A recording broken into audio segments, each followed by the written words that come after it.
কে জানত হোটেলের বাসন পরিষ্কার করা কাজের এই ছেলেটি একদিন শহরের নামকরা রেস্টুরেন্টের মালিক হবে? ছেলেটি একটি ছোট হোটেলে কাজ করত।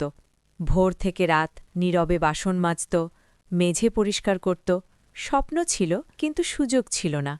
একদিন হঠাৎ তার হাত থেকে একটি পাত্র পড়ে ভেঙে যায়। এই ছোট ভুলের জন্য হোটেলের মালিক সবাইয়ের সামনে তাকে অনেক বকাবকি করে আর কাজ থেকে বের করে দেয়। সেদিন ছেলেটি কাজ হারায়নি, সেদিন সে হারিয়েছিল সম্মান।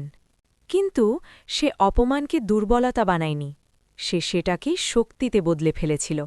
রাস্তায় বসে চোখের জল মুছতে মুছতে সে নিজের কাছে প্রতিজ্ঞা করেছিল, একদিন আমিও সফল হব। দিন যায়, সময় যায়, সে নতুন করে কাজ শেখে, রান্না শেখে, আর অল্প অল্প করে সঞ্চয় করতে থাকে। আর একদিন সেই ছেলেটি খুলে ফেলে নিজের স্বপ্নের রেস্টুরেন্ট।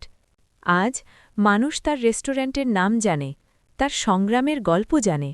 মনে রেখো, অনেক সময় অপমানই হয় সফলতার প্রথম ধাপ।